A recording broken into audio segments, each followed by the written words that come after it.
పేదోళ్లకు ఇందిరమ్మ ఇళ్లు కట్టించేటందుకు సర్కారోళ్ళు అన్ని తీర్లా ఇగ్రం చేస్తుర్రు. జిల్లాల పొంటి శంకుబండలు పాతిస్తుర్రు. ముందుగాల మోడల్ హౌస్లు కట్టిస్తుర్రు. పని రువ్వడిగా నడుస్తున్నది.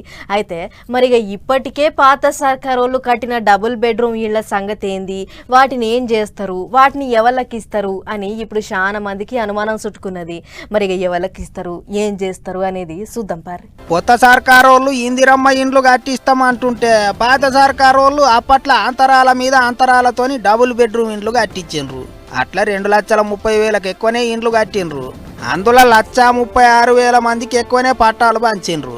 అయితే తత్తిమ ఇండ్లల్లో కొన్ని కట్టుడు పనంతా ఒడిసినా ఇంకా పంచుడు కాలేదు. ఇంగిన్ని నడమతరాన పిల్లర్ల కానీ ఆగిపోయినాయి. అందుకే వాటిని కూడా జల్దిగా ఎగురో పెట్టి ఇందిరమ్మ ఇండ్లతో కలిపి పబ్లిక్కు పంచిపెట్టాలని చూస్తున్నారట సర్కారోళ్ళు. పాత సర్కారోళ్ళ ఆయాంలో ఎవ్వళ్లకు పంచకుండా పడావు పెట్టిన డబుల్ బెడ్రూమ్ ఇండ్లను కూడా సీదులు తుమ్మలు అన్ని బీగి పారేసి నీటుగా చేసి పబ్లిక్కు ఇయ్యాలని చూస్తుండ్రట. అయితే అంత మంచిగానే ఉన్నది కానీ ఎవరికి ఇండ్లు ఇవ్వాలి ఏం కథ అనే దాంట్లో మాత్రం పాత సర్కారోళ్ళు తయారు చేసిన లిస్టులు ఇప్పుడు చెల్లవన్నట్టే చెప్తున్నారు. కొత్తగా ఇప్పుడు చెయ్యి పార్టీ సర్కారోళ్ళు చేసిన ఇందిరమ్మ ఇండ్ల సర్వేలో ఎవళ్ళైతే పేదోళ్ళని తేలిందో వాళ్ళకే ఇండ్లు ఇస్తారట.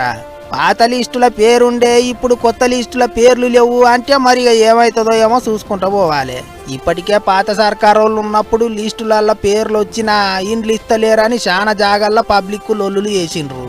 గంతెందుకు పాత ముఖ్యమంత్రి నియోజకవర్గం గజ్వేల్లనే 2-3 సార్లు లొల్లులు అయినాయి. ఇప్పటికే పట్నంలో పాత లిస్టును కాదని కొన్ని జాగాల డబుల్ బెడ్రూమ్ ఇండ్లను మూసి బాధితులకు ఇచ్చేసిండ్రు. మరిగా ఇప్పుడు సర్కారోళ్ళు ఇందిరమ్మ ఇండ్ల సర్వేలో ఎవరి పేర్లు అయితే వచ్చినాయో వాళ్ళకే డబుల్ బెడ్రూమ్ ఇండ్లు ఇస్తామంటున్నారు. ఏం లొల్లులు అయితాయో చూసుకుంటూ పోవాలి అనుకుంటారు చాలా మంది.